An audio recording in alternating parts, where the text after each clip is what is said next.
both sides of the conversation, family.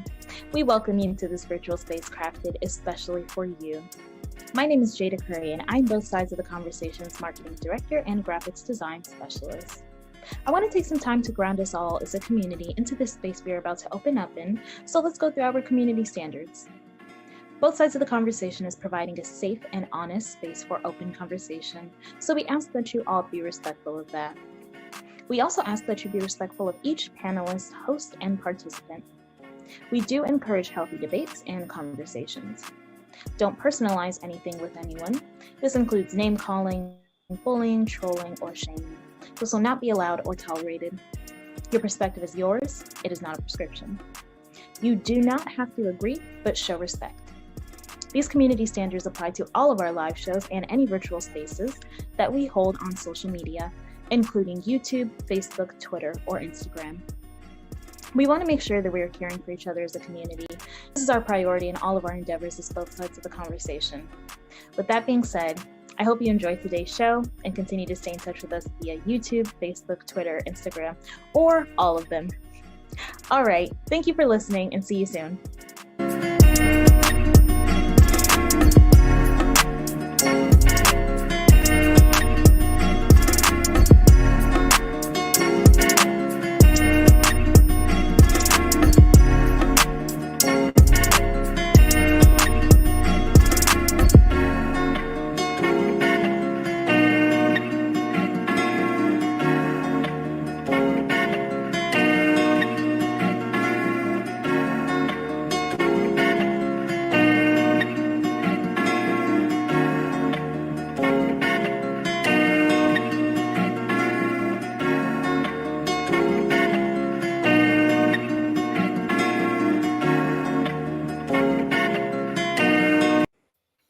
Welcome everybody to both sides of the conversation. I'm John Henry, Executive Director, and I'm also here with our co-host, Tony Rochelle. Tony, you want to say what's up to the people?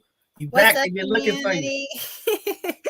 Man, it's up? Good to be missed. It's good to be missed. What's up, community? I'm your co-host, Tony Rochelle. Can't wait to have a conversation with y'all today. Yes. Thank you, Tony. We're happy to have you back. Tonight is our Hidden Gem segment. Y'all know every Tuesday, y'all know where we at 7 p.m. We started a little early tonight because we have a phenomenal Hidden Gem tonight that's going to be on, coming in all the way from the big A-Town up, A-Town down from the east, coming on to support both sides of the conversation. We're going to support her community. We're going to show her how we do it here in the West Coast, and we're going to support her tonight. So we're looking forward to that. And then we have an amazing Hidden Gem that's from our community, that's doing the work, a pillar of our community. Y'all go see who it is. Y'all know who it is when y'all hear the voice. But before we get started, just want to go through a couple of community announcements and some of the things that's going on here at both sides of the conversation. With that being said, I want to give a huge shout out to all of our both sides of the conversation team members. We are doing some phenomenal things. We have some phenomenal folks behind the scenes that are doing things to really uplift this organization as well as impact our community. So community, you should be excited because some of the things that we're going to be doing here in the future to impact community is just phenomenal stuff about to happen. It's going to be epic. We're doing a lot of things to impact our youth, and we're working with some other organizations to come together. It's going to be great. So shout out to our both sides of the conversation team. These folks is grinding behind the scenes, all up night, late nights. They working. So that's a blessing to the community. So just always want to acknowledge them. None of this happens without them. I can't do anything without them. And thank you to all the community that's been reaching out to me and sending prayers to me. Y'all know last week I had an accident, but I ain't going nowhere. I'm going to keep grinding. I've been working through the pain. I've been doing everything I can. I'm still here grinding for my people because y'all know that's what we do. It's all for the people. We are still elated from the community award that we received from the Feline Dance Crew.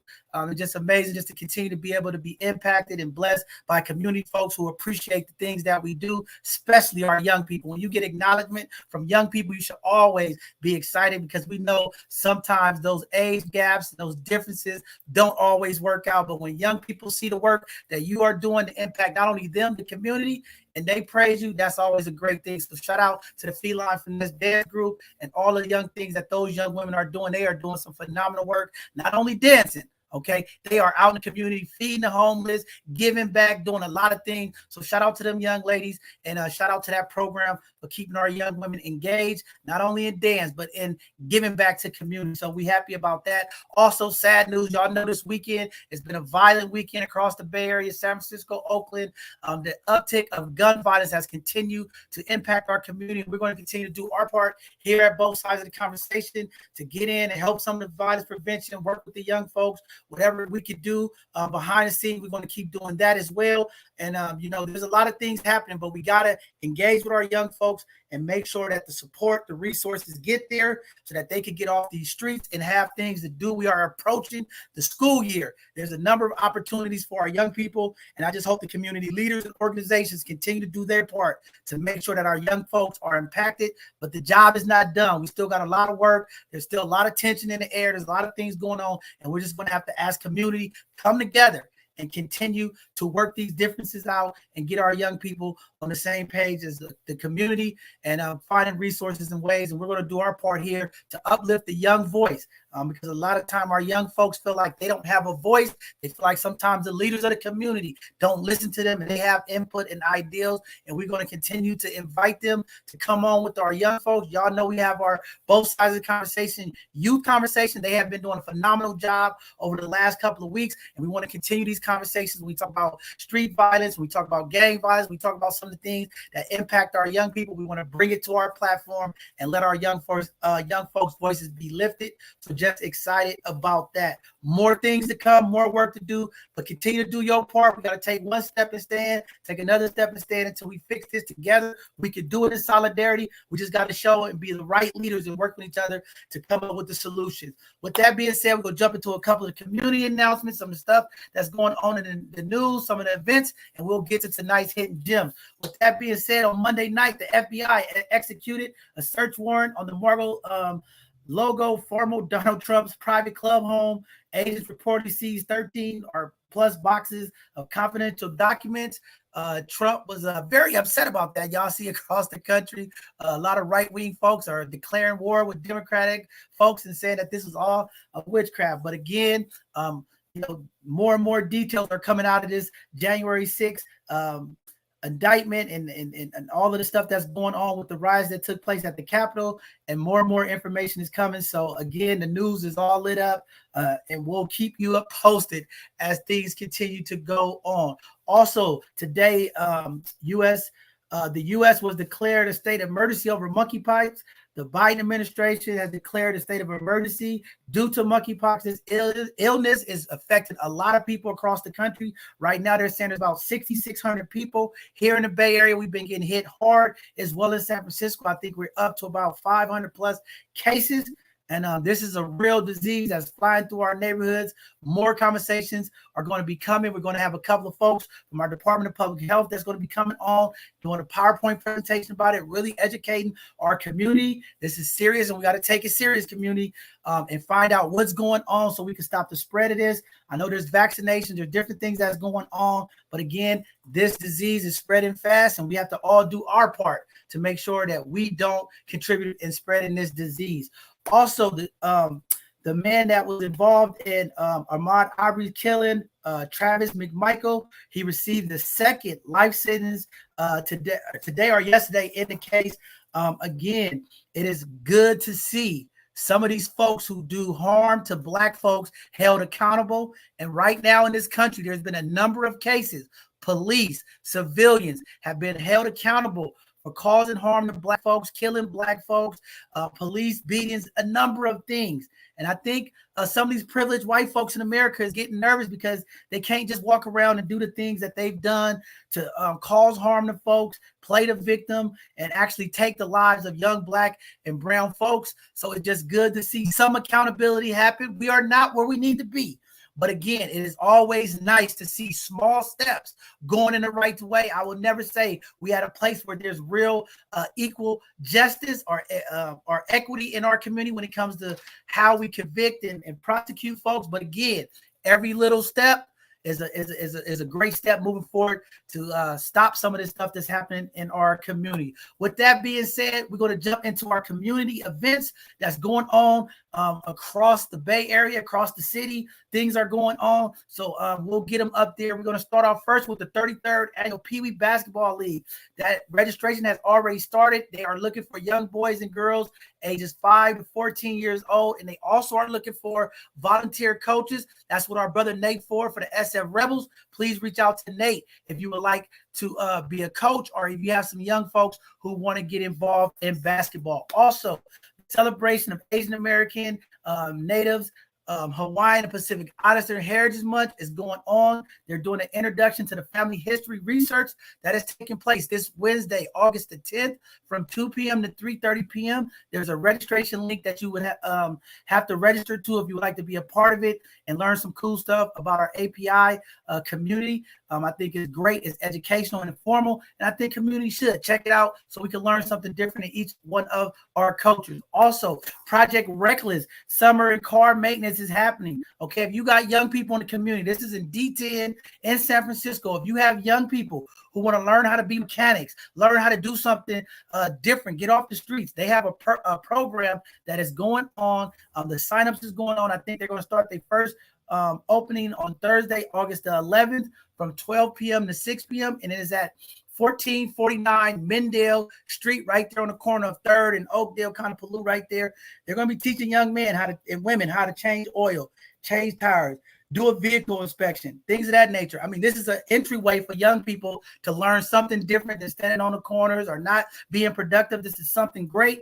So I hope folks get out there. If you have any young teenage folks in the community, you want to see them do something, this could be a great opportunity for them as well. Also, the Friday Teen Night is happening this Friday. Okay, they're going to have food, music, game trucks, and more. This event is going to be happening right there on the corner of Indian Basin Shoreline, right there at Hunters Point Boulevard in Halls. It's going to be Friday the 12th from 5:30 p.m. to 8:30 p.m. If you have any teenage folks, this is their event. It's put on by APRI. You know, Kurt Grimes, Jackie, and the folks over there, they are doing some phenomenal stuff, and we're looking forward to partner doing some work with them as well. I just talked to Jackie, and man, some more things is going to be coming out to help impact our youth and our community. So again, all the teenage folks, y'all want to get out this weekend, have a great time, go out there and check it out. It should be a great, great event. We'll stop by. Also, the Invest Black Youth and Comedy Award Show is happening Saturday, August the 13th. My brother Bernard Moreau and our OMI folks over in Lakeview, they are doing some phenomenal work in community as well. We'll be at this event. We'll check it out, and we'll let everybody know how it's going. I think there's still a few tickets left. I thought they sold out, but then they put a few more tickets out there. You can go to Eventbrite if you would like to be a part of this. It should be a great comedy show and award show with the youth. So I'm looking very, very forward to that as well. Also, the Be Magic 19th annual backpack celebration and backpack giveaway is happening this Saturday, August the 13th from 11 a.m. to 2 p.m. It's going to be held at 155 Jennings Street in San Francisco and D10. Please stop by, check out some of the things that they're going to have: haircuts, free backpacks, resources. It's going to be a number of folks out there traveling. Should be a great event, and we're just looking forward to seeing community folks out there as well. Also, the 7th annual Sickle Cell Awareness event is taking place at the Old School Ride Out as various locations happening this Saturday. They're going to be coming from Fairfield Lowe's. They're going to be driving up, and that's at 9:30 to 10 a.m. They're going to drive up to Pinot, 1520 Fitzgerald Street in the parking lot from 10:30 a.m. to 11 a.m. Then they're going to drive down to the Berkeley Marina, 100 Sewell Drive from 11:30 to 1 p.m. And then they're going to the Longevity Winery over in Livermore at 2271 Vasco Road at 2 p.m. This is a great fundraising event to bring awareness to sickle cell. So shout out to all those old school drivers clubs, 415 Old School Club, some of the other Bay Area old school clubs that are raising money for sickle cell awareness. For you all that don't know, sickle cell has impacted the Black and brown community tremendously.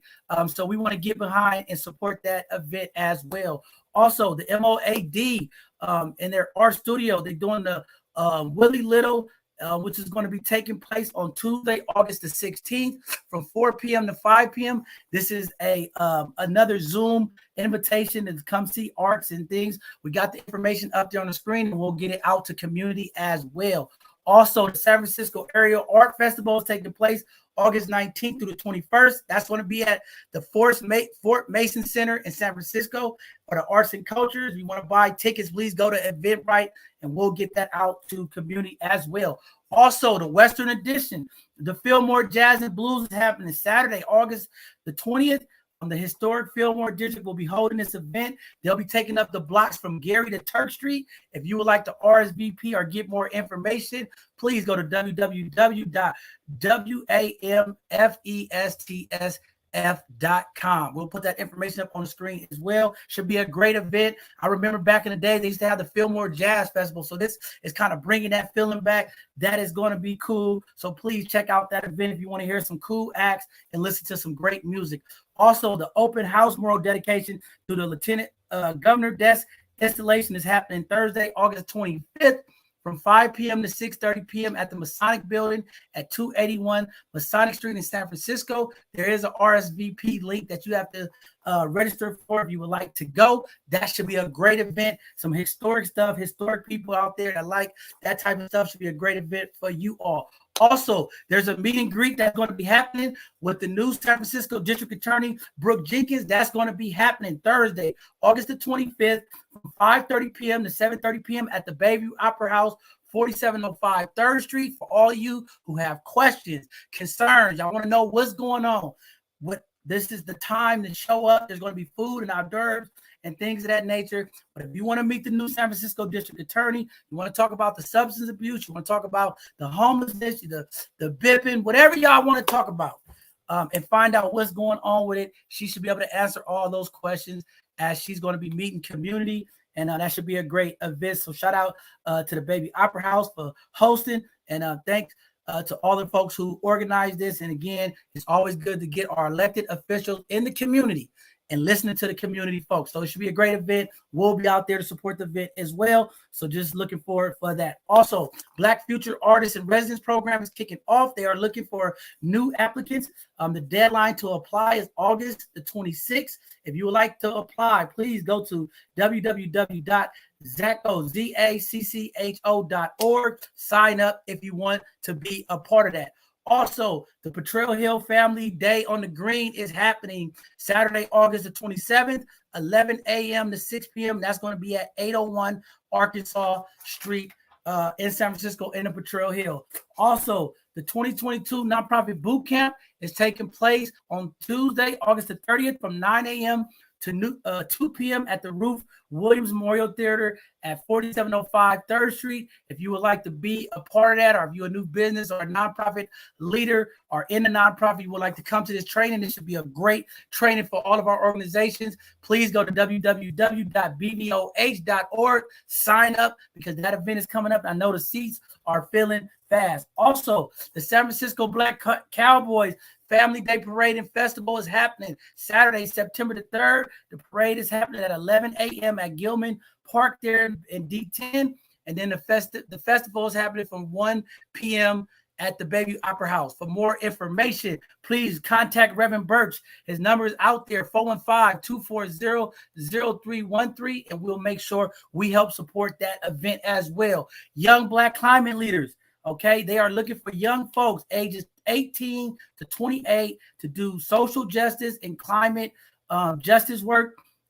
They are giving stipends between $1,500 to $6,500 to youth to support their work at the intersections of social justice and climate. This is great for our young folks. What a way you can make some money as well as impact your community. The information is up on the screen. Please reach out to them if you have young folks who would like to be in part of it. We want to make sure that our young voices are heard, and this is a great way to do it. Also, the San Francisco Smart Money Coaching, they're doing their thing, free confidential financial guidance for anyone living and working and receiving services in San Francisco. Please schedule an appointment by calling 1-877-256-0073. As you all know here, we are trying our best to make sure that our community gets the financial literacy so that we can build economical power and generational wealth for our community. And I think it's very important that we do it. Also, there is another big major backpack giving away, but we're going to wait till our guests come on tonight and tell y'all about it. I'm not going to ruin it. It's on my sheet, but I'm going to let her tell y'all all about it when we bring her up shortly here. Also, the GoFundMe link is still up on our page. If you like to support Uncle Stank's GoFundMe, please do it. The link will be up. It's on our website. Again, it was great to see him out in community this past Saturday. Again, the impact and the work that he does for community, over 700 plus families impacted by the backpack giveaway. It was nice to see him just kind of moving back in the community. He's still going through his thing, but Uncle Stank, he came out, wanted to be out there for the young folks and the families. So it was nice to see him out there. Again, we want to continue to support his recovery and the things that he is doing. And we just appreciate Unc and the things that he's doing for community. So again, go to our website, hit the link for the GoFundMe and support Uncle Stank. Also, our both sides of the conversation announcements. We are still on the look for more volunteers. I know y'all see a lot of people on our team. We are still looking for folks because there's a lot of things we want to do to impact community. So if that is you, because I hear a lot of people saying, I don't know how to get involved, John. How do I connect with people? I want to give back. We have opportunities for you here at both sides of the conversation. If you have a skill set and you want to give back and impact the Black and Brown community, we would love to talk to you, see what your talents is, and see if we can bring you on to help impact community, because that's all we about here is our people in the community. So if that is you and you're looking for a way to give back, maybe you just retired, maybe you just tired and you want to do something else, you want to get energized, definitely we have some stuff that we could put you to work with and help bless our community and give back. It's always a great feeling when you can impact other people. So with that being said, reach out to us. You can go to our website, www.bsotc.org, and we'll connect with you if you would like to do that. Also, if you would like to support us financially, you could go to our Amazon Smile. You could choose Both Sides of the Conversation as one of your charitable organizations. No extra cost to you, but every time you purchase something, Amazon will give us 0.5% of your purchases to support our organization that way. If that's how you want to do it, maybe you don't want to give back the other way, you can always support us in that way. And we appreciate all the folks who have signed up and supported us. It is a beautiful thing. And I know all of the ladies out there are always on Amazon. So why not choose Both Sides of the Conversation and help give a community organization some funding to continue to support community. Also, for all the community, please go to our YouTube channel, subscribe to our newsletter, check out all of our stuff that we're doing in the community. Follow us, go to our YouTube channel, click the alert notification on. You'll get alerted every time we go live from one of our shows, any events we're doing in the community, so you can check out what's going on live, or you can come back later and watch one of the shows that we have. With that being said, we're going to continue to roll through our week. This Thursday, we will not have an educational Thursday because we will be out at private events for some of our elected officials, and we're going to be doing some things to support a couple of other folks. So we are rescheduling our guests for Thursday. We will not have a show this Thursday, and we're going to be working on the Sunday show if it's going to happen.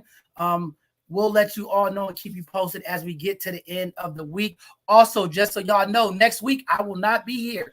He will not be here, and I will be taking over. Tony Michelle is taking over. He is out of here. He is out of here. So make sure y'all tune in because I'm going to need all y'all support. I'm going to need the community to show up for me because the host won't be here. I'm going to miss him just a tiny bit. But I'm going to be feeling myself because I get to have the whole show by myself without John. So y'all make sure y'all tune in. Man, definitely. All week, Tony is going to be hosting all of our shows. And then on that Sunday, the 21st, all of the ladies of Both Sides of the Conversation, they're going to come on and have a powerful Sunday conversation. So fellas, y'all been wanting to have conversations with the Both Sides of the Conversation folks. This Sunday, y'all can ask them all the next Sunday, the 21st, y'all can ask them all the questions y'all want. Okay, with that being said, enough of me. I'm talking my life. Y'all tired of me. Y'all want to see who the hidden gems is. Tonight, we're going to bring up our first hidden gem, a phenomenal author, coach, a health advocate. She's doing some phenomenal things. Too many things that I can't even explain, but we're going to bring this sister up and let her talk to the community about what she's doing, how she's impacting community.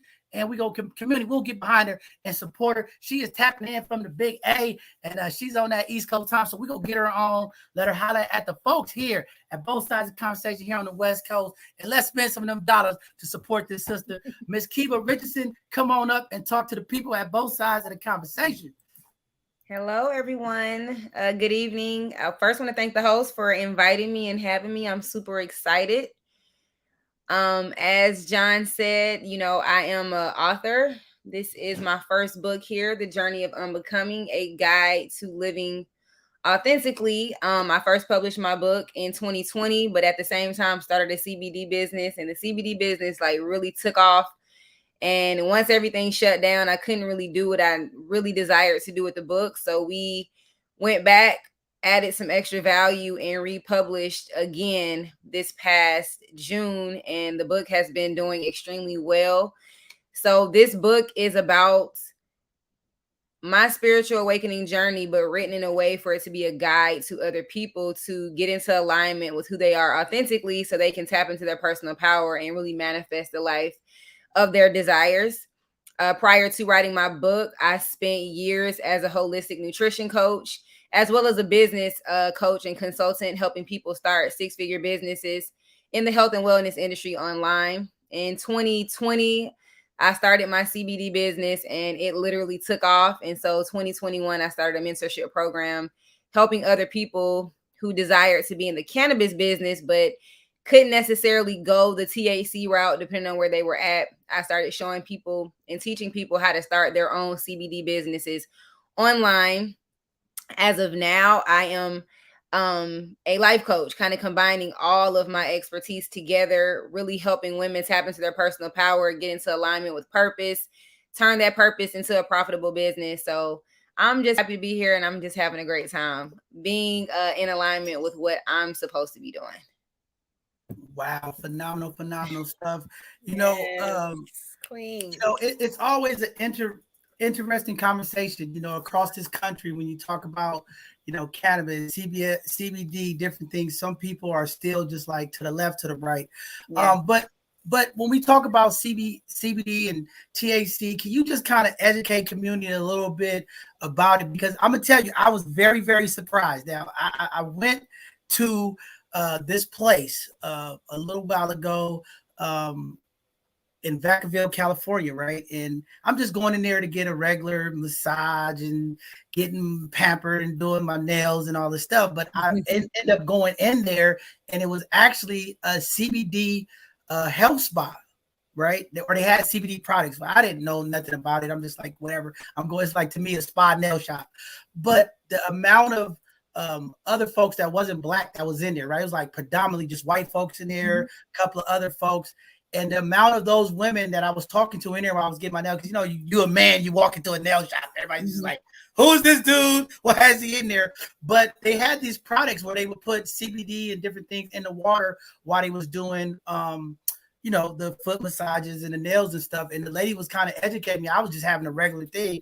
And I was surprised how many white folks, different folks was like, yeah, you use the CBD products for inflammation and pain and ankle, and we do this all the time. So, I mean, I feel like we're making this curve and this turn in America when it comes to CBD, not so much the THC in certain parts of the country. But can you just kind of explain the difference to folks? Because I think sometimes people kind of tie the CBD with the THC, and it causes stigma for some folks. But can you really educate folks about it, and then the power of what it does for natural healing when it comes to arthritis and different things of that nature? Of course. So part of the reason why I got into the space is because it is a very whitewashed industry. It's less than 1% Black representation. I actually work directly with one of the biggest Black-owned CBD companies, and they're actually based here in Atlanta. They're into cannabis too, but I started with really they kind of plugged me in. That's how I got my start with products, and now I have my own product line. But CBD is totally different from THC. And I'm actually an advocate for both, but not everyone has access to marijuana and THC-based products. And also not everyone has the desire to be high. And that's the main difference between the two. So to make it really simple, the cannabis plant has two species, and they're like sisters. So you have hemp and you have marijuana. Hemp is where your CBD is derived from. And THC is typically derived, of course, from marijuana.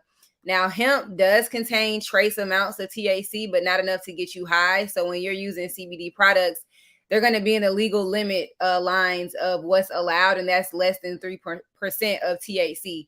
So hemp and CBD products derived from hemp do not get you high. They are non-psychoactive.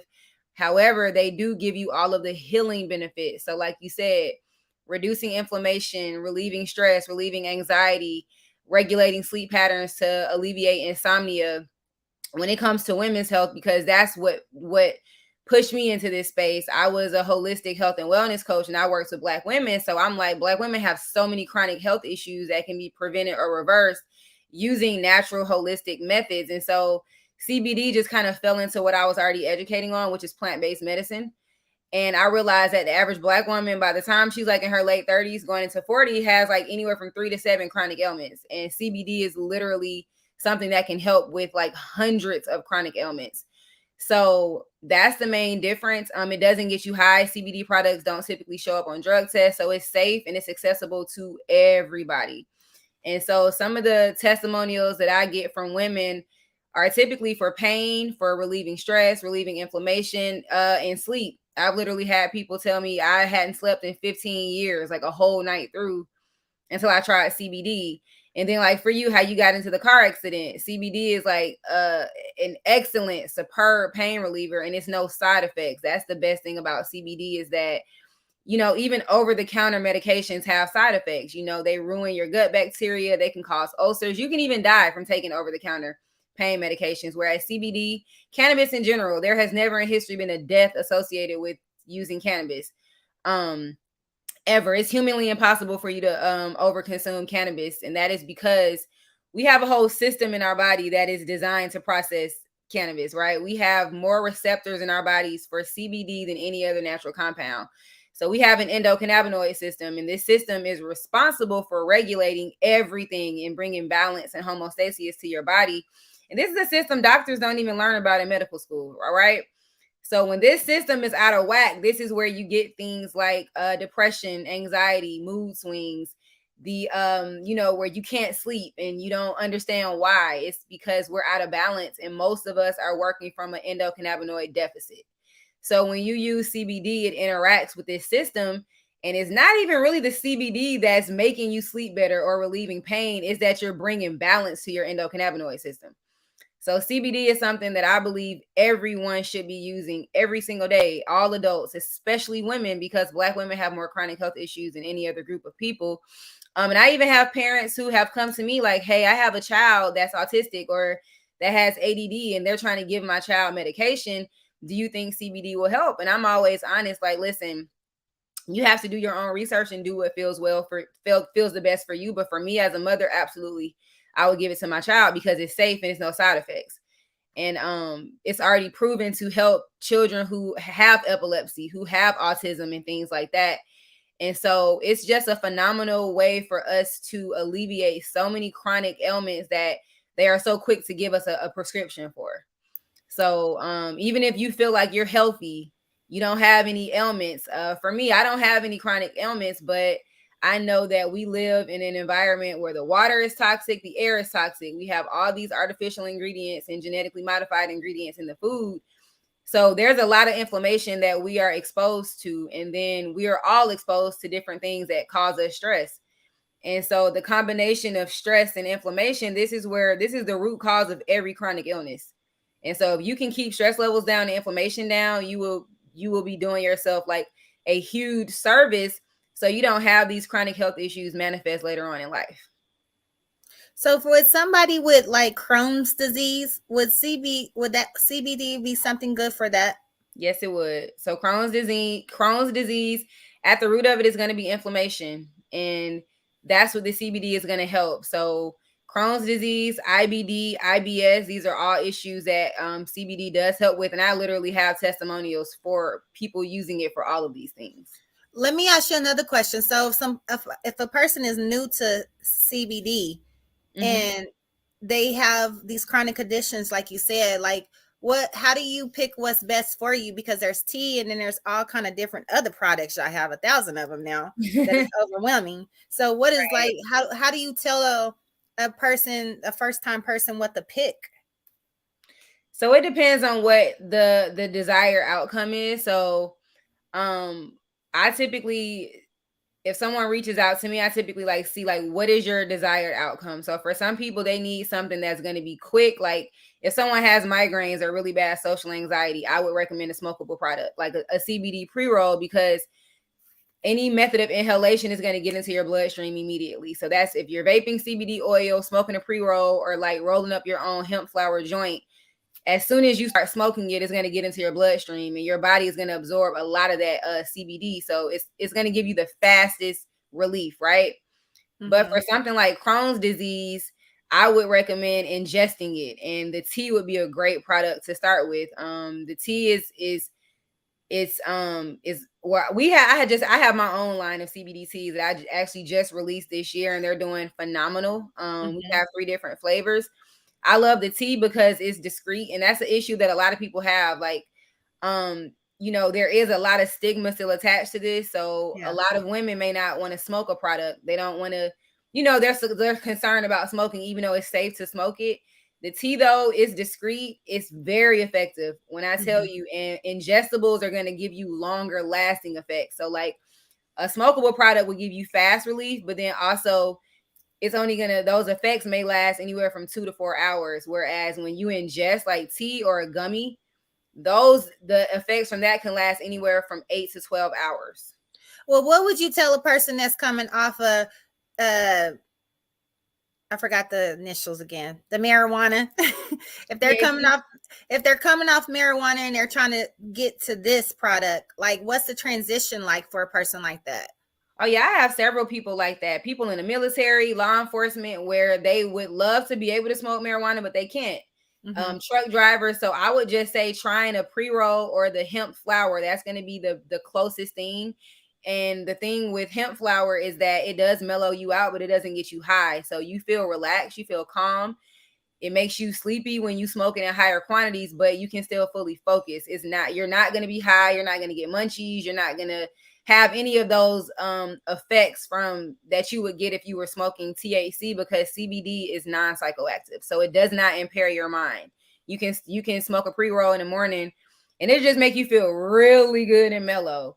And you can go to work. You can still fully focus on what you need to focus on. It's not going to have you like knocked out. Let me ask you one other screaming question I have. So, we have this stigma in the African-American community with our kids not being able to read and having dyslexia and all these educational disabilities. And we've been trying to figure out how to help our babies read and how to, help them not worry about poverty and try to get educated. But it's hard for our community to do that when they have all these layers that they have to do, and then they got to also get educated. So with that being said, has there been any type of scientific testing or anything for, like, I know you mentioned that this can be given to your children, but have they thought about anything like that to help with like the educational disabilities or anything? To be honest, we live in a country where mainstream, you're never going to see a push for natural health like that. You know what I'm saying? Like, we live in a country that is fueled by pharmaceuticals. So that's always going to be the thing. If you have a child that has problems with focusing or any type of learning disorder, they're going to try to put them on some type of medication. So my advice for parents, that's what I'm asking, because a lot of parents don't want to put them on Paxil and stuff like that. How come we can't just use this to give this to them? Right. So the main differences I would suggest for parents to make is you have to make lifestyle changes, and it needs to start with the diet. To be honest, a lot of parents are not knowledgeable about how the foods that you eat and feed to your children impact their mental health. Food has consciousness, and every time you eat, you are either adding to your health and wellness, or you're taking away from it. So a lot of parents, just out of not knowing, I had my son at 17, so I didn't know this stuff either. I had to switch. I changed my whole lifestyle when my son was in 6th grade. And it was an uphill battle at first, but I had to stick to my guns. My son used to be bouncing off the walls. You see what I'm saying? Always getting in trouble at school. Always the kid sitting over to the side by himself. And I had to start making lifestyle changes with myself. And I totally eliminated processed food, sugar, all this stuff from the household. And I had to stick to it. And it was hard. I went from being the mom who, You would open up our pantry. We have 5-6 boxes of cereal. We got fruit snacks. We got Capri Suns. We got every snack. We're eating a bunch of frozen heat up foods like the Stouffer's lasagnas. Like, I didn't used to buy anything fresh. I bought nothing but processed foods. And I didn't know that this correlation between what you eat and your mental health and your mind and your ability to focus was all combined together. So parents need to start with changing the eating habits, because a lot of parents send their children to school like they're high on crack. Sugar is more addictive than crack. It impacts your mind the same way crack impacts your mind. So imagine you sending your kid to school and they just had a toaster strudel, a big cup of juice, and a bowl of cereal. Like, that is enough. That's crack. They're high, literally. So no, they're not going to be able to sit in class and focus. No, they're not going to be able to pay attention and do what they need to do. And that's really what we're dealing with. And when you even look at how the schools feed the children, it ties into that too. They're eating a bunch of processed foods that are full of artificial ingredients and full of refined sugars. And all of this impacts your mind, your mental health, how you feel. And so this is a huge problem, but it really just starts with us changing the diet, switching to more plant-based for sure. Like, I started, let me eliminate stuff, but I started adding in healthier alternatives. So introducing my son to new things, different fruits, different vegetables, also allowing your kids to be a part of that process. My son is 19 now, and he, I started planting these seeds when he was young, and he fought me on it because, like I said, we had a household where it was full of junk. And so I cold turkeyed everything. It wasn't a gradual thing. I went in the kitchen one day and threw everything away and was like, we're starting completely over. And my son was like, what in the hell? Like, what? He used to go on hunger strikes. Like, if it was healthy, organic, he was like, I don't want it. And so I stuck with it, though, because I realized I'm harming my son. If I'm taking him to McDonald's, I'm feeding him processed foods. This is not a reward. I'm harming my son. I'm taking away from his health. I'm taking away from his mental health. And I'm feeding him the very foods that literally cause the diseases that we see running rampant in our community. So I totally agree with you. I agree with you what you're saying about the sugars and the foods and the diets and stuff. And we'll probably have to have another conversation about that, because if I say some things, I might kind of rub you wrong when it comes to that. But I do agree with you. But I want to ask you just one more question. What about the CBD for pregnant women that's dealing with nausea, or like I can't think of all the different little things that they have right now, sciatica and things like that. Is that something that will work for pregnant women as well? Yep. Say 100% safe for pregnant women. I have several pregnant and nursing women as customers who have never had a problem. It's all kind of studies that show this. There's a great show on Hulu called Weedakit, and there's a whole episode called Medicated Moms. And these are moms that are using THC and having healthy babies. So we produce cannabinoids in our breast milk, literally cannabinoids that are almost identical to the cannabinoids that are found in cannabis. So again, this is something we're supposed to have in our body. We just been bamboozled and brainwashed to believe that we're not. So it is safe to use during pregnancy. It's safe to use while you're nursing as well. Wow, phenomenal information. Way to go. Way to have you come on here and articulate that, especially talking about the food. I mean, this is a true powerful statement that our community needs to heal. If you look at the numbers, the Black community, when it comes to obesity and the thing, it's outrageous. You talk about food in our communities. 75% of the Black communities are suffering with food apartheid, food deserts. We have no health food stores. All we have is liquor stores, fast food restaurants. I mean, it's definitely a big issue that we have to address. And I'm glad that you touched on that, because I think more and more conversations need to start driving that way when we talk about what our kids ingest when it comes to food, sugars, because again, these systems that our kids in, especially the school system, they want to just put all of our kids on ADHD. And I've seen a couple of series, and even at UCSF Medical Center, they're doing some research on it. And I'm glad you talked about epilepsy. See, they don't talk about it. Even one of the senators, I can't think of her name right now, she was against CBD, against all of this stuff. Her grandson or son had epilepsy. They took him to this center that was doing research with CBD, gave him CBD. Now the senator, she is all over it. And I'm just happy that you writing this book, because I think Black folks in general, okay, across this country. We have to find a new way of lifestyle, how we eat, and we have to tap into some of the organic things that typically our community did before. And I agree 100% with you.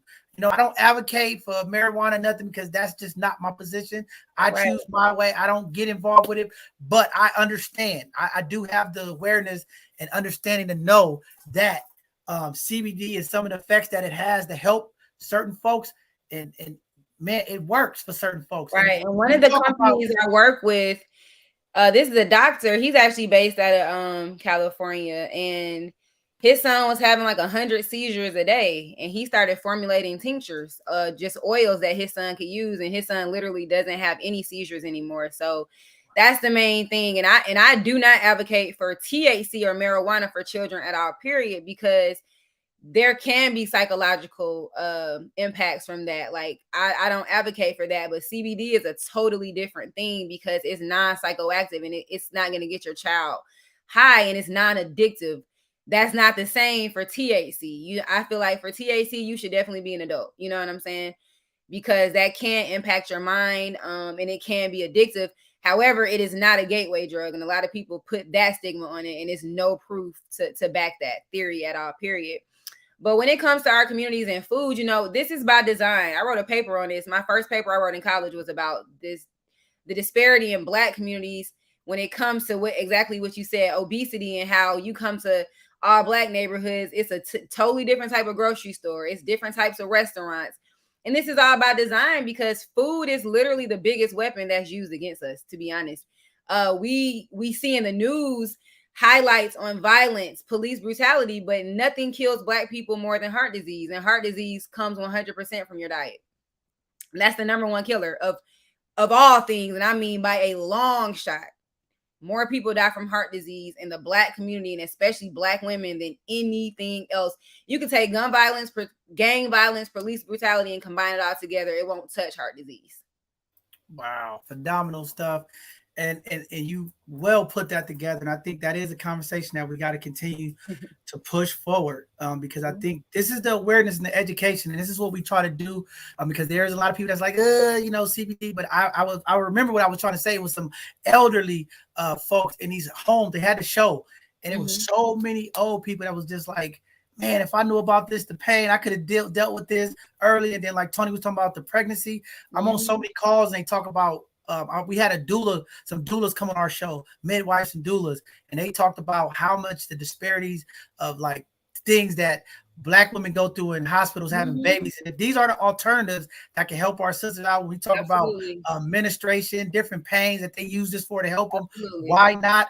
I'm there with you, right? My thing is this: when you was talking about the pharmaceutical companies and the drugs, I'm more scared of the drugs on TV than I am when I listen to you break it down and articulate TV, because I see stuff on there on TV. They're like, oh, well, if you have this, take this, but the side effects is you go blind, you might kill yourself. You might have high heart rate. I'm like, and you might die, and then people still take it. That's the crazy part. It's like, well, they be having people smiling and running through the fields while they list all these side effects, and it's like, yo, that's scary when you think about it. I actually had a couple do a home delivery, and they used CBD bath bombs from our store. She did her home birth 100% natural. That was an bath bombs. I'm so jealous. Oh, the bath bombs are amazing. I'm gonna go take me a CBD bath as soon as we get out. So that's another great way if you're getting into it. But for menstrual cramps, pain, improving your skin, and helping you sleep, listen, you drop a bath bomb and soak for like 40 minutes, you're gonna be ready to. You're gonna have the best sleep ever. So are you making a product that keep these women calm? That's all irate. We got to get some calmness. Yes, that's what it does. Like I said, it helps bring balance. We're out of balance. So we have mood swings. We quick to react and respond to everything, but it's all tied together. You know what I'm saying? The mental, physical, and spiritual health is all tied together. So that's why I'm an advocate for both plant-based medicine. You know, really eating a health. I don't feel like you have to be vegan or plant-based to be healthy, but it's really getting away from the processed foods, the refined sugar, the fast food, all the stuff that you see when you go to all Black community. This is why it's there. Because they know this stuff calcifies our pineal gland. This is the, like I said, food is like the number one weapon, to be honest. it's so insidious. You don't even realize it. And I used to eat terrible. You know what I'm saying? I was just like most Black people. I didn't think about what I ate. I ate whatever I wanted to eat. I drank whatever I wanted to drink. I ate fast food. I ate takeout. Never bought fresh fruits and vegetables. But I started educating myself and watching documentaries. And it was like I had a mental shift. And I was just like, oh, I got to change. Like, I cannot keep doing this. And I used to have a lot of health issues. Like, always had migraines, acne outbreaks. Always had low energy. I didn't sleep good. My stomach would always hurt. A lot of issues with using the bathroom regularly. And that's another big issue that people don't talk about. When I was a health coach, I would have women tell me I haven't done a number 2 in a week. And I'm like, you can die from that. No. You know? Like, constipation can literally cause mental illness. That can send you into a mental psychosis. And that's something else. A lot of people don't move their bowels on a daily basis. And we don't think about how all this ties together. You know what I'm saying? If you're constipated, that's going to impact so many other things in your life. So yeah. Wow, dope stuff. Well, just want to say I'm proud of you, sister. Go ahead and tell people again the name of your book. We'll get it up on the screen. We're going to support you here. I'm going to get some books for both sides of the conversation because we want to make sure we support all of this book. This book is not about we don't talk about it here. We be about it. Look, this book ain't about CBD, and this book is very this book is like XXX rated. It's very raw, it's very authentic.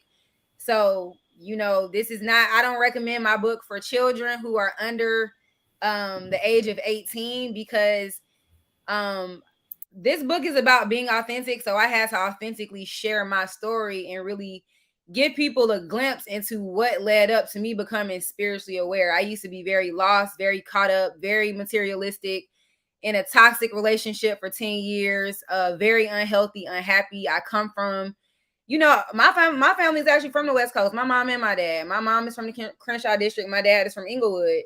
And, it was a lot of toxicity and dysfunction. So came from like literally poverty, grew up with a stepfather who was very mentally and physically abusive. You know what I'm saying? And so I went through a lot of things and was just very caught up. And then I started to really changing my diet is what cut the lights on for me. I'm not going to even lie. I was in one of the darkest places in my life and something came to my spirit and just said, you got to take care of yourself. I'm like, how do I get myself out of this situation? And that's when everything started to change for me. So I'm sharing that whole story of like literally going from being broke, leaving a toxic relationship, losing everything.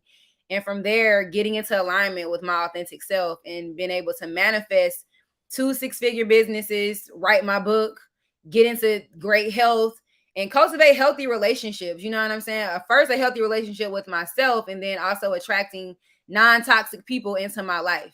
So yeah, that's what the book is about. So I share everything, just a little glimpse into my story. I danced stripper. When I say dance stripper for 4 years, the whole time I was in college. Like I said, was very in the world, unaware, worried about the wrong stuff. I needed to have every designer shoe, every designer bag. And I found myself 29 years old, really unhappy. I had a closet full of designer bags, shoes, a tall, attractive husband who was tatted up, who drove a BMW, but I was miserable. And I was so caught up with what other people thought about me. And I realized I had to leave that relationship and really tap into myself. And that's what the book is about. It's about that whole journey. Wow. Powerful stuff. Amazing story. That's why we had you here. You're not a hidden gem now. Everybody's going to know who you are. They're going to check out the book. But it's very powerful. And again, that's why I reached out to you. I said, Queen, we got to get you here because that testimony is what we need in our community. When we talk about healing in the Black community, we have to change. And the way we change is we have to be vulnerable. Our young people need to hear our truth. So many times when I talk to young people, they go, my parents tell me all of this, but they don't tell me the stuff they did. But then I hear about how they was, right? So I think as elders of the community, as people, when we go through stuff through our journeys, if we come back and share those testimonies so that people in the community, because it's going to be somebody out there going to say, man, I went through that same thing that can relate to it, that helps bring that healing and that change. And if it's your book, if it's your conversation tonight, if it's your voice, that's what we need in our community to bring healing. That's what we talk about when we talk about changing the narrative. And that's what it's voices, about. That's you, man. That's what it's all about. Right. Healing from trauma, all of that. And like you said, I feel like right now we live in a society where, especially with social media, people only show the upside of their life. You don't see what's happening behind the scenes. And I'm like, I don't want anybody to look at me on social media and feel like it's always been what it is now, because it's like, oh no, I went through hell. Like I had to do so much inner work on myself, and I had to let go of so many limits and beliefs and get over so many things that I was scared of.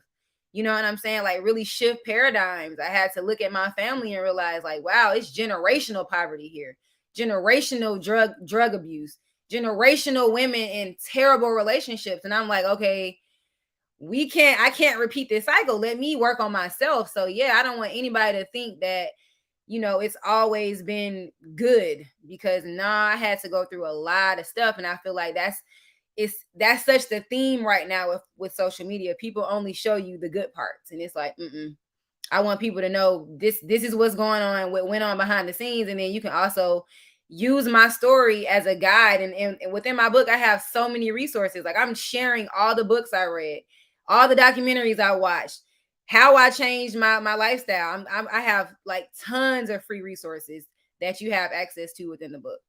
Man, phenomenal stuff. We know you're on the East Coast. We want to let you get to your bomb bath and enjoy the rest of your evening.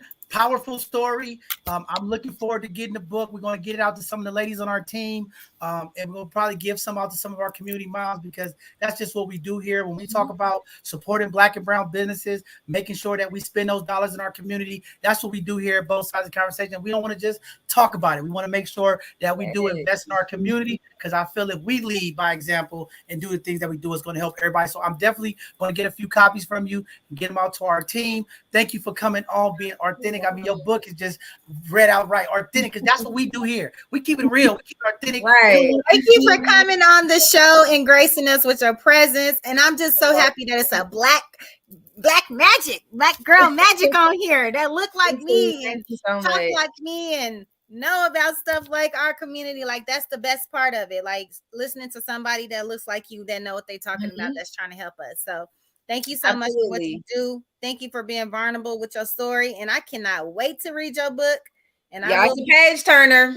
I had this woman tell me I never read a book in my life, but I got your book and I read it in one day. She said, I have never finished a book, because I'm telling you, it's like watching a movie. Like I can't wait. It's very, very authentic, very raw. You know, a lot of profanity and all of that, but that was the goal. And I'm so grateful that you guys invited me, and I'm happy to come back anytime. Thank you. Definitely. We got to get you to come back when we have our relationship conversations coming up in a couple of weeks. Okay. We gonna need some I got a lot. Yes, you need to come on for real. I'm gonna contact you about that. Okay. Well, thank you again, Kiva, for just staying up late and blessing our community with that information and community. When we talk about health, holistic healing, this is the sister you want to reach out to and talk to, and we'll get her back, and maybe she can come on and do an educational Thursday and really break down the food we need to be eating and things of that nature. But again, humbly, thank you for coming on. We appreciate you. You will be seeing some money from both sides of the conversation hitting your box for those books, okay? All right, y'all. Thank you so much. You guys enjoy the rest of the show and enjoy the rest of your evening. Thank you. All right, peace. Have a good evening. All right, community. Wow, powerful story. This is what we bring to it. Now you want to talk about power, okay? This hidden gem we finna bring up. You want to talk about a queen that's been through some stuff and then changed, doing some things. We finna bring up our next hidden gem. She from our community. She represents D10. She is a Potrero Hill, San Francisco representative. When I say impact, this sister is impacting the community. She is doing phenomenal work, okay, community? And don't tell me people that can't change and have a heart big as this earth. She has a heart big as earth. But that being said, we're going to bring up Miss Yuzuri Peace Green. Welcome to both. I'm honored to get her here, y'all. I've been trying to get her on for months, okay? She ain't fake. She here. So Miss Yuzuri Queen, thank you for being here. Before I even let you introduce, and just want to say thank you for all the community work you do, for being involved, advocating for our young people, advocating for our elders, making sure that resources come to our community. And let me tell y'all, she don't play around. She checked them white folks, them other folks, when they play about her, But let me tell you, Zoe is not playing. All right, community. But I'm gonna stop. Get me in trouble. You got your own hype man over there, okay? Hype man. Oh my God! It is really it's an honor to be on here, and oh my God! So real quickly, hi everyone, and I am very humbled to be able to do the work that I do up here in Potrero Hill. We run a nonprofit called CARE, Community Awareness Resource Entity, which is a nonprofit that actually my husband and some other folks started, but he stuck with it and we both stuck with it. And so we're doing what we can in Potrero. A little bit about me is I've gone from being a crackhead and alcohol, sleeping on the sidewalk in a cardboard box, prostitution, jail, to now running a nonprofit, have my BA in Human Service Management and my master's in Public Administration. And I say all these things so that people understand that you can go from at your worst to being able to be impactful and empowering and everything all in between. And so never be ashamed of where you've been and who you are. And plus my mother knows. So I'm like, can't judge me because my mom knows. And so I am really honored to be here and to do the work. And then we don't do this work by ourselves. There are a lot of folks in Potrero that help us to be able to do this work. I've been clean and sober for 14 or 15 years. And it's my community that helped me get clean. And it's because of our community that I went back to school and got my degrees. Because like I tell people, I have a PhD in street.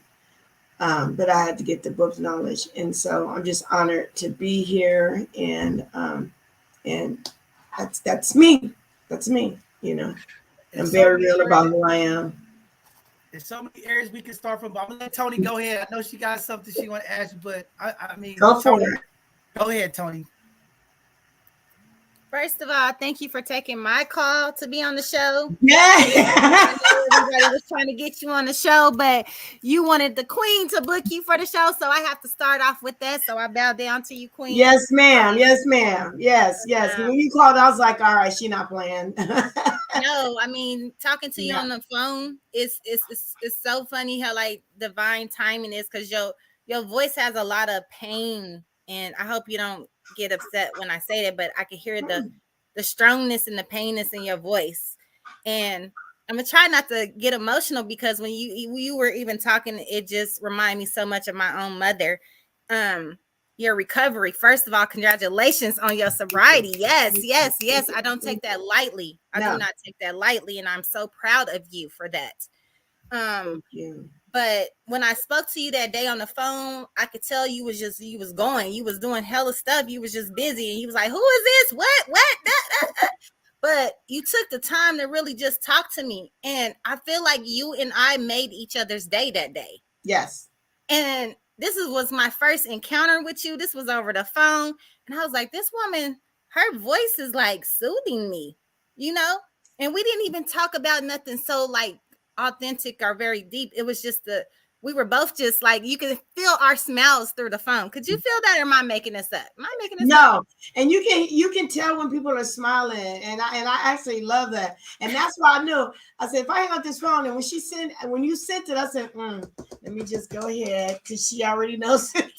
Now let me tell you, I didn't know you. I didn't want another phone call. I didn't want to get a phone call from you going, did you get the email? And then, no, I didn't want that. I didn't want that at all. But look, I didn't know how connected you was. I didn't know who I was talking to on the phone. But after I spoke to you, I went on your website. I got in your business. I started seeing what you was doing in the community. And I was like, dang, that's why that powerfulness was so strong over the phone. It's my community that actually makes me fight the way I do, though. You know, because it's like, it's some days in the beginning, I'd be like, oh, I don't know why the hell I'm doing this. And then something would happen, and I'd be like, that's why I'm doing this. You know, and it's not easy. And I like the sister that was on there, because it's not pretty. And you got to tell the ugly. You got to show the ugly in order, because we don't want our young people growing up thinking that it's all easy peasy and it's all hunky dory, and no, you have to fight. You have to work for what you want.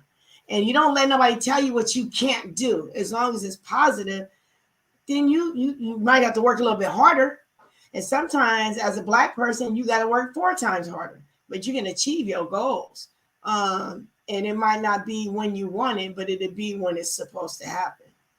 Now, let me ask you something. You talk about community having your back, and you talk about community helping you. Not all. Now, there's some that is slap and kick your ass. See, that's no, it's okay. No, you could. No, it's good. We keep it real here. We keep it real here. Not all. Majority of community is down and they're rolling with you, but then you got those who are in community but don't like what you do in community because they're not doing it. What do you say to a person that needs help, that wants help, that knows how to go get the help, but don't know how to speak out to the community for the help? Yeah, and it all depends on what it is, because there's a lot of people who are doing the work and they were doing it in pockets, and I call them the quiet ones, where they're feeding 3 and 4 people in community on an everyday basis because they just cook a little extra food and they give them a plate, but they don't want that recognition, because to them it's just an every normal thing for them. It's a normal thing. That person is hungry. That's my neighbor, so I'm gonna feed them. I just say to those who, I tell them just use your voice and use your voice a little bit more. Latch on to those who you see are doing the work, and community can see you doing the work, and then you learn from them. Like I've learned from a lot of people. I pick people's brain. Like there is no stupid question. And it's okay for you to say, I don't understand what you're saying. Well, I don't understand what that word. How do you spell that word? Like people just trip off. I'll be in meetings in City Hall. And I'll be like, wait a minute, what does that word mean? Okay, well, what are you saying? Because I don't understand what you're saying. And it's okay to ask those questions. Don't let anybody embarrass you and make you feel less than and make you feel stupid, no matter where you come from. Like you can be sleeping on the sidewalk in a cardboard box, where I have slept on the sidewalk in a cardboard box, and in doorways and in cars. And let's not talk about the elevator shaft that they send it down to the basement at 11 o'clock at night and they come back online at 6:30 in the morning.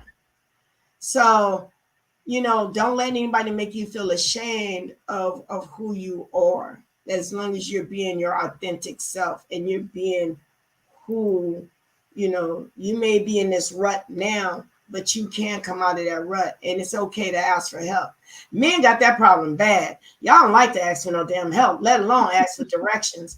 So it's okay for you to say, I can't do this by myself. Mm-hmm. Especially as control. I got control issues. I used to think I had to do every damn thing. And now I'm like, no, it's okay. You can do that. It's okay. I do need your help. And then you'll get a lot more done. But it's really for the ones who are quiet and who are doing this work. And sometimes they feel they're not worthy. Everybody's worthy. No matter where you come from, you are worthy and you're not less than. And don't and those that keep telling it, you are telling them to kiss your ass, kiss my ass and keep it pushing. Exactly. I mean, just saying, like you can't judge me because my mom knows. Like I ran for supervisor at District 10. I ran for supervisor because I had a couple people tell me I couldn't run for supervisor because they're like, you live in the projects. Oh, okay. So I ran because to show our young people that it doesn't matter where you live. If you are true about your heart and what you're doing, then go for it. Go for it. Because the only thing that you can do, you can ask anybody anything, and they're going to either say yes or no or maybe. And if they say maybe, give them a day and then go back to them and be like, all right, can you change that maybe into a yes? But it's okay for somebody to tell you no. It's how they tell you no. They tell you no in a fucked up way. Be like, hold on. All you have to do is say no. Don't be an ass. Man. Hey, Yuzuri, I mean, every time I hear you speak, it always brings chills to me because you are a trailblazer. You are what we call a pillar of the community. When we talk about perseverance, not giving up, resilience, Black woman, like your picture is there for me. And community that's listening. Like Yuzuri ain't playing. She asked these questions in meetings. I've been there. I mean, you open up for so many people. I'm a very outspoken person too. A lot of times I sit back. Yeah. And as I grew in a lot of these meetings, you know, the power of your voice and you always speaking up for folks, you know, it really made me say more. I'm kind of the person, sometimes I'm taking notes, trying to really figure out how to impact. But you and your leadership, you know, the work that you and your husband do is just remarkable. I mean, y'all do it better than a lot of people. And I want to just say this to the people who, like you said, might just be continuing doing the work, giving 3 meals extra to the community. They are important too. And I think as black people in our community, we have to be okay with praise, you know, and acknowledgement. And I think that's why this Hidden Gem show is so important to me. Because this was really created out of the pandemic as so many people who were boots on the ground saying, hey, we the one out here putting our lives on the line, but they talking about the executive directors, they talking about the mayor, they talking about this person, and we're not getting credit, and we're the ones out here doing the work. And this is where this really started from. And I always try to get those people in there because community also needs to know who these folks are, so that we can see them. And if you can acknowledge them and praise them at your own time. But we want to make sure that they are spotlighted in the community because it is a lot of work. And I understand what you said when you say a lot of community folks don't work together. There's a lot of silos. It's a lot of competition. It's a mess, right? And it gets annoying. But you always seem to keep your head up, continue to keep pushing, sticking to your organization's mission and vision. And I think that's what's so powerful, you know, about you and your testimony about what you've been through. It just brings me to this emotional place because, you know, I'm a person that I believe in second chances and I believe in opportunities. And every time I get somebody to come on to tell their testimony to what they go through, I think it's so powerful for our community because sometimes in our community, we don't tell that truth. As people move up the corporate ladder, educational ladder, they try to distance themselves from their past and what they've been through. And I always tell them, like, you got to come let that young person that's going through that know. And you have always been open. You've been vulnerable. And I love it because you give that opportunity for other folks who believe in our community. Folks don't change. Folks don't come out of their darkness. I mean, you are just a true epitome of all of that. And it's just like, man, every time I'm around you, I'm always in amaze. Your spirit. And that's why when Tony was saying what she was saying, I started bubbling inside because wherever you go, it's always just a bubble of joy. And that's like when she called, I was like, whoa, okay. But I knew this young woman that called you on the phone and took the time out of her day to call you on the phone to invite you to be on this show. And then she's like, so which day? Tuesday? Oh, okay. So it's like, don't be disrespectful and get off the phone and then do not fill out whether I didn't, even if I would have said, okay, well, not this Tuesday, I'm gonna have to make it next Tuesday. As long as she's seen that, yes, ma'am. Yeah, then, because if I hadn't did that, then that would be disrespectful to her, you know. And she don't know me from Adam. And that now I'm hurt. Now I'm hurt. Now you just hurt my feelings. Well, I mean, it's a woman thing. It's a woman thing. I'm calling your husband. I've been trying to get you and your husband over a year. 415-368-8698. God damn it. Now go on call. She ain't never scared. She ain't never scared, John. Okay. I've been married to the man for 23 damn years. He gonna be like, well, what the hell did you do? It's like, I promised my mom. My mom told me the story of the crabs in the barrel when I was a little girl. And how the crabs be in the barrel and they keep pulling each other down. And I promised that I'd be that crab in the barrel that when I get up to the top to hold on, that I would reach my claw back and pull up other crabs. But I also open my claw and drop your ass, you know, if I feel that you're trying to pull me back down. Now I give you a couple more tries and try and pull you up. But around about that third try, and I can see that you seriously is doing nothing but really trying to, I will not reach my claw back. But I have laid that foundation that I don't have to do it again, you know. And so I always want to be, I'm not better than anybody. That's what I'm not. But and there are some folks like the shirts we got made shirts with 5 logos on there. And I got the 5 logos on there because those are the folks that or in community, and and what a lot of people in community don't know is that I can call them at 1 o'clock in the morning and they'll show up for community, that they have showed up for community when community realized they were showing up for them. You know what I mean? And so it's like, my husband just walked in right now. So come say hi. Come say hi, because John Harry said he was gonna tell on him. He gonna tell him. Go on. What did you do to my wife, man? Come on, man. Hey, John, I told her it's only been a year and a half. I've been trying to get y'all on the show. Hey, this is my girl, man. I'm gonna get it back to y'all and y'all back to her. Y'all have a good one. Hey, God bless you, brother. Thank you for the work you do, brother. Thank you, Tim. Thank you. He said, thank you. You know, like, Oh, Tim want to shout out. okay. Oh, tell her. Oh, I am. Yeah. So a lady's house caught on fire over in Missouri. And I called, and the person I called, I'm just letting her know because they are the housing stabilization. They help, you know, because I'm like, they're going to have to deal with housing authority to make sure she get a new unit. Alyssa and Shanti done got up out her damn bed, then drove over from Oakland, and we outside till 3 o'clock in the morning until that woman got stabilized into her friend's house until her house got secure. You know what I'm saying? And like when we were walking around trying to sign people up when we were first doing the unhoused before that area got torn down, and we were trying to get people into the navigation beds.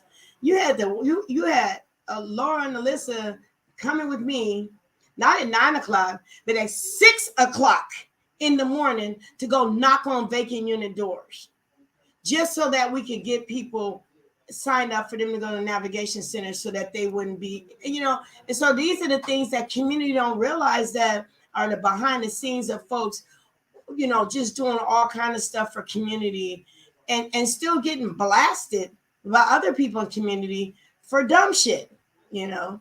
And so it's like, we can't do that. I would never have been able to do this by ourselves. We didn't have any money. We don't have no money, right? And this is before we got some funding. So everything was coming out of our pocket. But we would collaborate with other organizations that was on the ground that I could see doing the work. I get a little bit more because I actually live here. So I get to see what you're doing faster than the folks that's up there at City Hall and making all these decisions. So when all the folks were getting all this big old money, and I know my first meeting, when I first worked for Bridge, my first meeting, I outed the CBO. Because I was like, no, you don't do that in Potrero Hill. You started doing that a couple of months ago, and boom, and boom. Well, how do you? Well, first of all, because I lived there. Number two, because I used to go to your damn program, and you only do it for 15 minutes. Then you give us a gift card, one. And when I left, I remember Emily Weinstein. She's like, you can never ever do that again in any meeting. And I didn't understand that. I'm like, well, she's like, we all know they're lying. She said, we know this, but you can't say it. You can't say it or you'll never be in a meeting. And so I had to learn how to say things without saying it. And then I had to fix my face. Then I had to fix my body language. Because the next meeting, I was like, I didn't say anything. She said, well, no, you're right. You didn't say anything. She said, but your body and your face set it off. So, but it's the politics is crazy. The politics is crazy at the folks that make decisions for our communities. And there's no community at the table. And like sometimes I'd be the only reason why I'm at the table is because I worked for the developer at that time. And so I always would point out, I was like, and so I never went into behind the scenes and agreeing with everything because I'm not a yes woman. That's what I'm not. I'm not a yes woman. And so I always spoke up for community, you know. But it's like, can you tell us about the very moment when y'all first decided to even open this program? Like, that, like, did you just wake up one day and say, oh, I want to open up this, you know, what no, what happened? The first community Thanksgiving dinner was because my mama, so we stayed across the street at 102 Dakota and we were barbecuing, and so we always would get a little extra food to hand out plates to people that was coming by, because a lot of the youngsters, like, they were couch surfing, so they knew they could come get some food. And this is like a couple of months before Thanksgiving, so my mom was like, oh, well, we ought to do this for Thanksgiving. I was like, oh, that's a good idea. So it started with just everybody on the walkway. But then it grew to next thing we knew, we done blocked out the parking lot the night before with the garbage cans, explained to everybody what we was doing. Folks started bringing different turkeys and different hams, because you get your turkey from the White, and then you get your ham from St. Teresa's, and then they give you the pie also. Next thing I know, we got the first community Thanksgiving dinner right smack dab on Dakota Street. And on that day, we fed over 120 some people. And that's where it started. Because then we started seeing that we weren't the only ones doing this. And so we slowly started doing this. And then one day, this lady, she was like, y'all need to be form a nonprofit because you're already doing it. Right. And so we were like, okay. So I reached out to a gentleman who lives on the other side of the hill, and he's a lawyer. He's been a lawyer for like over 30 years, but I had seen him in the rooms and in the different meetings. So I knew his integrity where it was for community, for public housing, which was very important because he's a white man. But I seen how his integrity was for people, no matter what color you were. And that was very important to me. So I pulled inside and I asked him. And so he helped us start with all the paperwork and everything. And then some folks was trying to badmouth us. Like, we've had people that lie and say that we were selling dope, that we was throwing parties and all this stuff. And my whole thing used to always be, when you're funding people, hell, don't just pop up on them. Act like you're there, a daycare center, just pop up on their ass, right? And so that's what they did. They started, the city popped up on us. So the haters are the ones that put us on the map.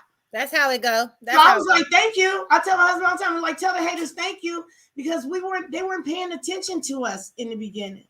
But when they kept getting these phone calls and they had to keep coming to our office, and they started seeing the time they come, we'd be doing something for community. Well, thank you very much, goddamn haters. I love y'all. Yeah, thank you. Shout out to all the haters, because they the ones that helped put us on the map. And then we just kept going, and we always made it a point that we don't speak for community per se, where we know every single thing that community wants, but we speak for community in the blanket of, we all want to be safe. We all want our kids to be safe. We all want our kids to go to a good school. We don't want trash all over the place. We want you to fix the damn sewer system when it's leaking. Simple things that everybody wants, right?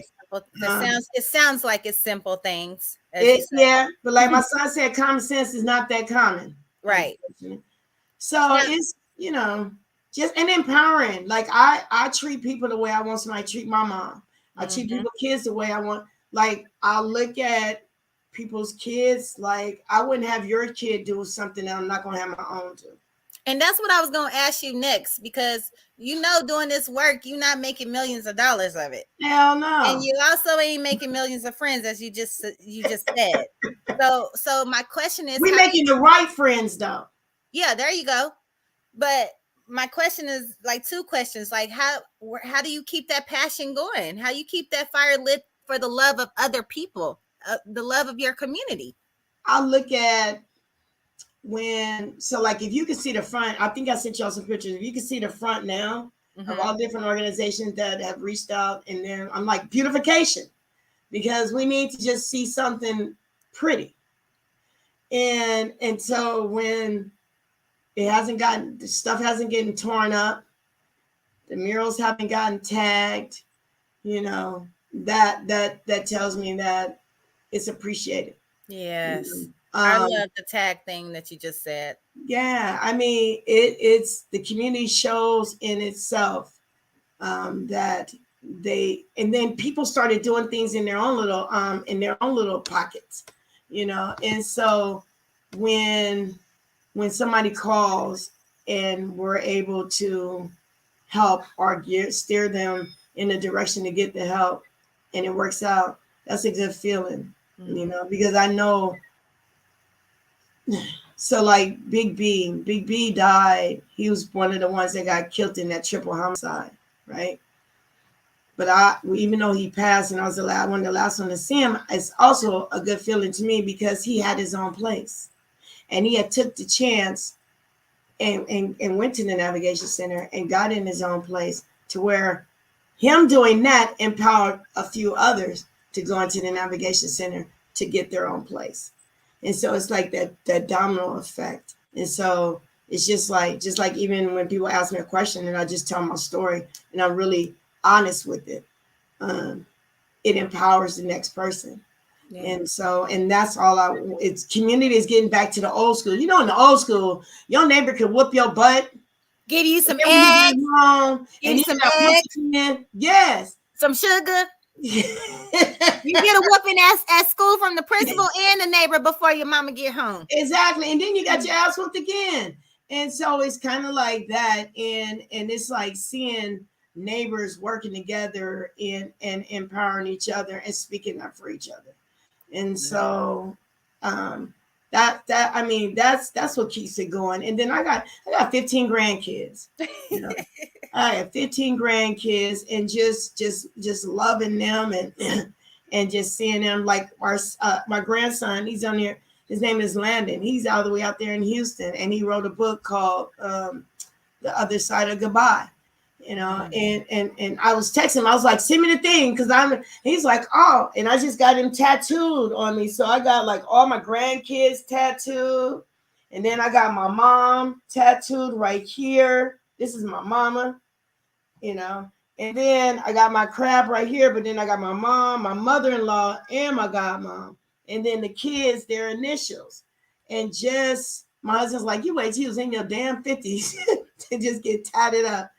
But it's that you gotta you're supposed to make the crab leg picking up no. I know, right? But I had to make it fun because I got the lion right here. I got the lion because I'm a Cancer and a Leo, and I got my husband. So the significance is that when I got this tattoo and I got my husband's name on me, everything happened in the same year. It was our 20-year wedding anniversary because we literally got married a month and a half after we met. And I graduated with my master's in public administration. Yes. So that was a milestone. I love your story. And so, and some days it gets frustrating some days, you know, when you get somebody a job and then they don't show up to work and you're like, what the hell? And I can see your building, you live right there. And you're like, dude, like, seriously? And then, but you got people coming from someplace else that live across town and they're coming to work. It's like, come on.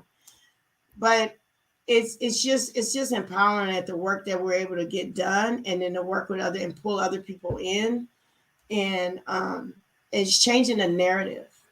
I like changing the narrative of how people used to perceive our public housing. Like, it's this thing called Next Door. But when I first got on Next Door, oh man, it was so bad that they blamed us for everything. I slipped on a banana peel. Somebody in the project threw it down there. It's way on us. You know. But now it's just like we got folks that are speaking up and speaking out, and people that used to be quiet, but now they're speaking up and they're like, no, that's not okay for you to do that today. You know, and I just look at our people. Our community is worth it, and our young people are worth it. I tell them, used to call some of my knuckleheads. I was like, no, you can't call them knuckleheads. They my knuckleheads. And then to see the transformation and the positive things that they're doing now, that I call them, they done grown up, you know, because of the fact that now they're doing grown men and grown women making those decisions in the right way, but they're still in community handling their business in a positive way. And so the young people get to see this. And even our elders, like a lot of the elders that are stepping up, they had stepped up, and now they're asking for young people to come and teach them things. And older people didn't want none of them young people over there teaching them nothing before, but now they're like, we want to learn from them because they're not scared like they used to be. Mm-hmm. You know, and it's we got the event coming up this Saturday. I was just about to say, tell us about the event. More impact, y'all. And this is a combination. So it's the backpack giveaway, which is like several organizations that like last year they went store hopping just to buy all the backpacks, right? So this year they done went through a lot. They got backpacks. Some of the organizations got the paper, the pencils, and then Thursday we're all meeting down to 1101 for us to stuff the backpacks. And we got them for all ages, all right. But then we're also doing the barbecue cook-off, which SFPD are the reigning champs now. So CARE won the first one, then SFPD won last year, and now we are having it again. And so it's just a friendly competition, and you get bragging rights for the whole year. And then it's the Soapbox Derby. So now the Soapbox Derby came out of, the kids were still in the damn garbage cans over there on the other side of the hill and riding down the hill. You know, that's what kids do. But it got a little out of hand where folks were really talking about doing some mean stuff to some of the kids, right? And so I went over on Connect, talked to some of the guys. They got the kids there. They're like, look, leave them damn garbage cans alone. And so a lady, she made me the suggestion. She's like, wouldn't it be nice if they could build their own soapbox? And I was like, hot diggity damn. So put it out there. We ordered kits, and kind of find out they weren't the kits that we thought. So we had to go buy the wood. Our neighbor again, he's in 3 days, he put together 4 cars. And when I say 4 cars, I'm talking about sawing the wood and everything. And that was the first Soapbox Derby. The kids had fun. Lady had her son and his friend from the other side of the hill come. They did teams. It was just a day of fun on Wisconsin. We blocked off the street. And so now we're using Wisconsin as a street we always block off to just empower and have people in community. You know, we did one cook-off here, and the youngsters, it was 5 undercovers that showed up. And the youngsters was like, oh my God, who they looking for? I was like, they're not looking for nobody. They just here in community. And it was nice because nobody gets arrested at any of the events. And we've been doing events. This is year 9. We usually do anywhere from 5 to 6 events every year. We've only had one person ever escorted from any event. One. And so, and it's a way for communities to police in a different light and for police to see community in a different light. And so, and it's letting everybody see everybody as human. I'll tell the police officers, don't sit down at the domino table if you don't want nobody talking shit, because that's what the domino table is for, you know, and it's just bringing out fun. I'm the community part for the procedural justice training.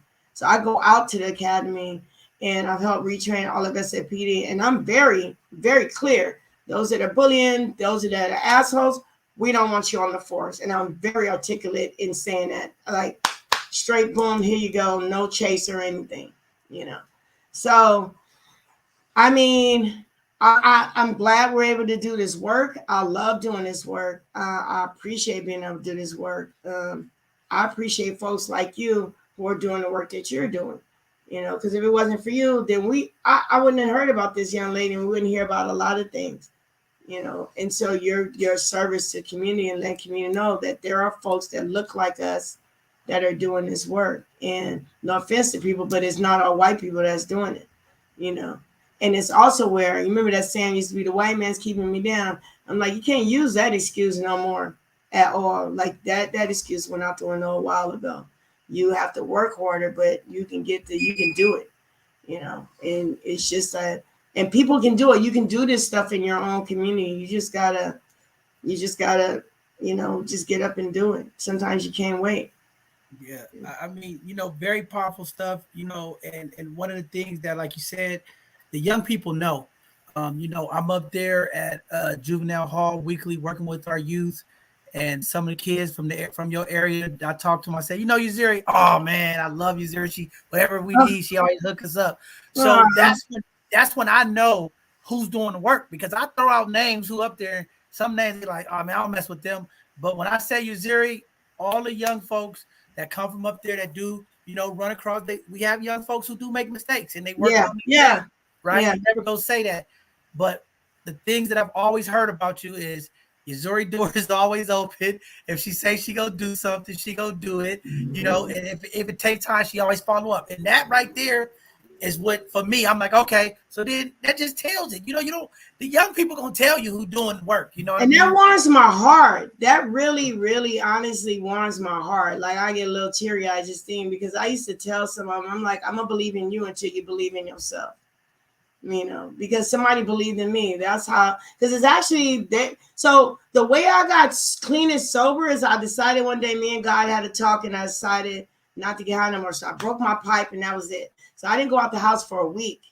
And then when folks realized, they're like, where you been? I'm like, I'm trying not to get high. The dealers stopped. They were like, okay. And so they wasn't offering it to me, you know? And so they get, and then it'd be like, well, how many days you got now? Okay, now how many days you got? And it kept going till I had 30 days, and then it's how many months. And so, but it was just different folks in community that would just be like, well, what you over here for? And so it got to be to where after almost a year, my son was like, if you was gonna mess up, you should have messed up a long time ago, because it's too late now, you know. And I always treat young people, I talk to them like they my kids.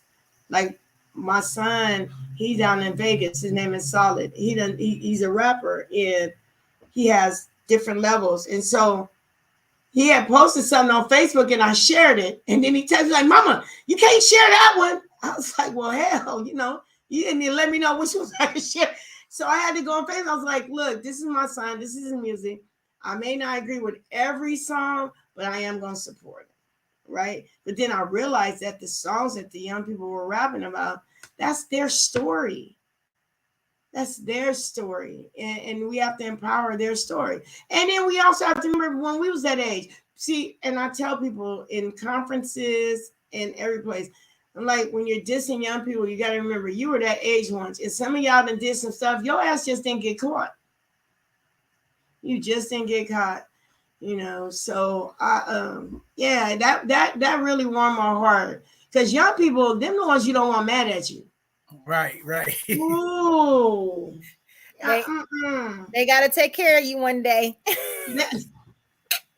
I was be telling my grandkids, I'm like, you know, you got to stay in school because you need to get a big house. Because when me, and I'm grooming them because I know which ones are going to sit me in the corner and be like, I'm like, no. Well, at least you got choices because you got so many grandchildren. So you got somebody gonna do you right. Somebody gonna do you right. Yeah. Even I remember I asked my son, and he's like, Mama, I'll take care of you. And it reminded me because my brother-in-law, he did the same thing for his mom. For like my brother-in-law, QT, he took care of his mom from head to toe, put her right in the shower, wash her head to toe, you know. But our young people, you're right, they make mistakes, but then some of us have failed them as well. Like, how the hell do you go to juvenile hall and you come out just as dumb as you went in? True. But that's not their fault. That's our fault. Like, why are you? Well, they get a choice to go to school. No, hell no. They supposed to be in school. Mm-hmm. You know, where else they going? Man, definitely. So we have to look at what have we done as adults, and adults that forget and then want to judge and forget when they were that age. Mm-hmm. You know, and so we got to embrace. We have to embrace them. Man, very powerful story, Uzuri. You know, and like you said, coming from the hill, you know, we have a mayor who came from the project. So young people out there is hope. People that look like you coming from the struggle can make it tonight. You know, I am excited. Y'all heard this powerful story. You get what I'm saying? The passion, the humility, the compassion, the perseverance, the self-determination. Come on, young people. Come on, community. If this woman could do the thing that she's doing to impact, why you can't do it? It is an honor tonight to be here with her. Y'all don't even understand how important this means to me because I've been chasing it. So thank you, Tony. Thank you, Tony, for getting her on because I've been trying to get her on. And y'all know she is very humble and she does this work out of her heart. And it's not about acknowledgement for her. And that's why she haven't been here. But, you know, timing is everything. This is the right time. She's about to do a phenomenal impact this weekend with her backpack giveaway for the families out there. Please come up. And it's not, and I want to stay correct. It's not just mine. It's a combination of several organizations, from Bridge to Shanti to the Wellness Team to YCD to YMCA. It's like it's all of us bringing this stuff together And that's why we formed the COVID team in the first place up here in Petro, you know, because our folks wasn't getting the help that they needed for them to be able to quarantine and the shelter in place. So we had to band together. So it's like we do this together, and it's a blessing because some of them get trashed so bad, and in actuality, some of them used to be there at 6 o'clock in the morning and would leave and be the last one leaving. But folks don't know that though.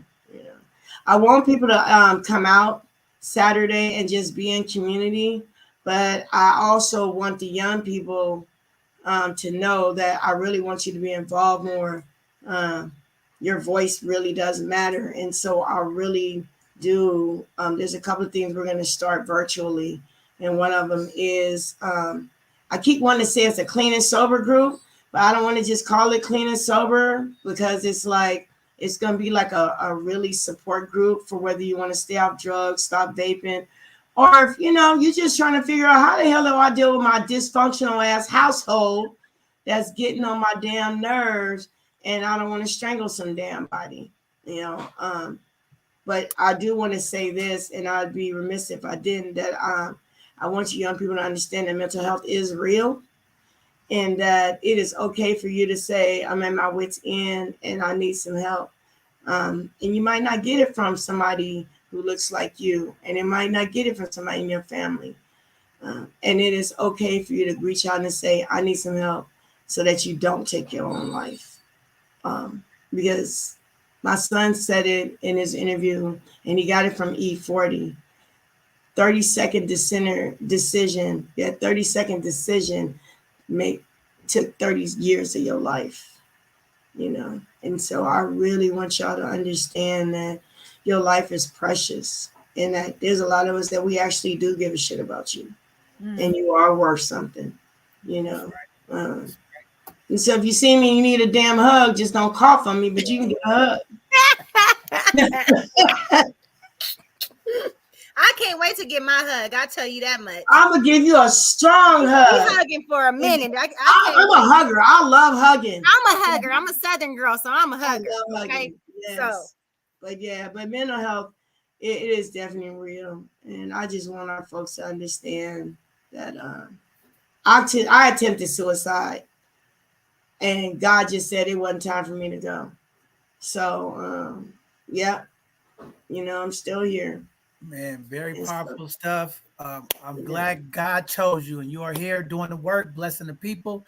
That's what it's all about. We know that there's a solidarity of community that's doing this backpack giveaway, but tonight is your night. It is the night, and I'm going to give you your love, and I'm going to give you your flowers while you're here, because too many times in our community, we wait till folks are no longer here to talk about all the amazing things they've done. And I just want to let you know tonight, on this night, we appreciate you. We love you. You and your husband, beautiful family. The work that you do to impact our community is just, you know, it's speechless. And again, thank you for the COVID. You were a fighter for the people, making sure that the test and the kids vaccination happened up there. So let me tell y'all, she was one of the loudest voices when it came to Potrero Hill, making sure that they got the resources that everybody else was getting. And just want to say thank you for your advocacy for our young people, the elders, and the people of the community. You are making a difference. You are making impact in our community. And I just want to say thank you again before we end tonight. Show you, Zora, you amazing. Tony. And I gave up bingo to be here tonight, just so you know. Okay. You gave up that money, John Henry. I didn't go to bingo. Shit.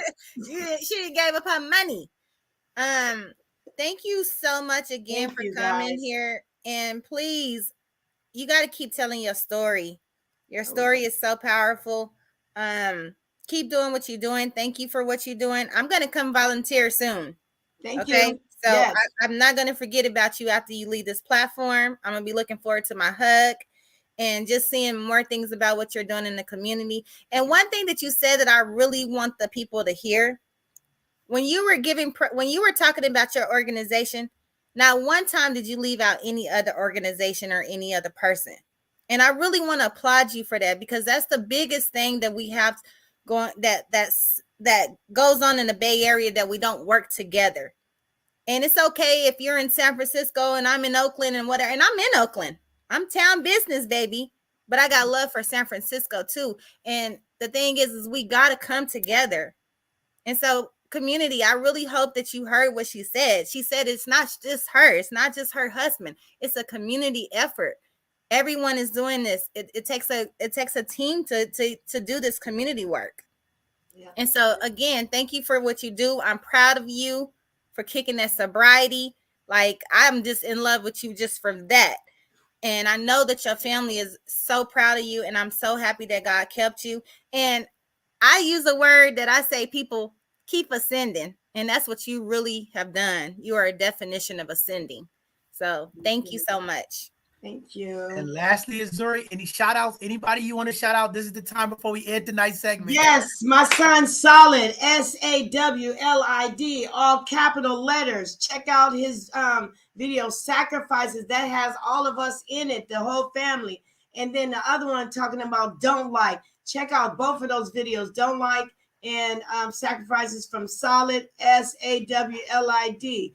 Also, my grandson Landon Taylor, his book is called The Other Side of Goodbye. Check it out. It's a lot that you can take in and turn it into for yourself.